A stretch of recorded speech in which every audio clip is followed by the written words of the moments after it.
Earlier, Bloomberg's Nate Langston spoke to Atomico co-founder Matthias Lungman and head of research Tom Wiemeyer about their gaming report. He started by asking if we're close to having a single video game with 1 billion users.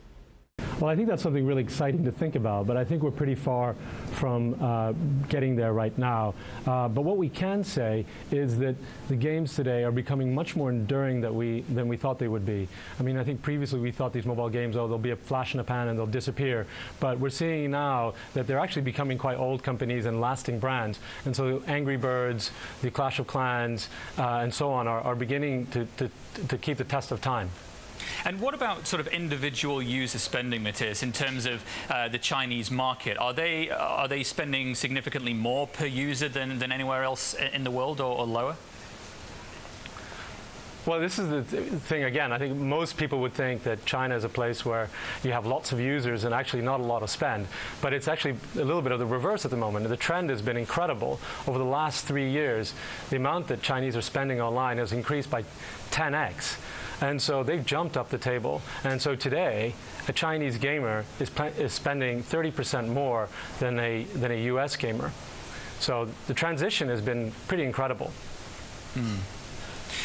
Tom, one of the big surprises for me, I think, was sort of how loyal Chinese gamers are to the Chinese headquartered companies making the games. I think something like 93% of gamers in China are playing games or spending on games developed by Chinese companies. I mean, is that figure accurate? I mean, how does that compare to what you expected, maybe? No, that's right. You know, the Chinese market in terms of games is the most localized in the world, even more so than other very local markets such as Japan or Korea.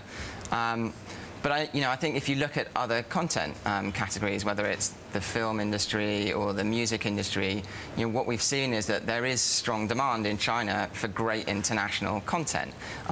Film franchises such as The Furious or Transformers, or even actually Rovio's Angry Birds movie have had enormous success in China. And I think what we've also seen, looking specifically at games, is that European games companies such as Supercell and Rovio and Mojang with Minecraft too. These have all, had a lot of success in China, and actually some of the numbers that we found were that European games companies have been able to increase their revenue in China 9-fold in just the space of 2 years. So we're now seeing that those companies are already generating hundreds of millions of dollars in that market. But of course, given the sheer scale of the Chinese market, they're barely scratching the surface.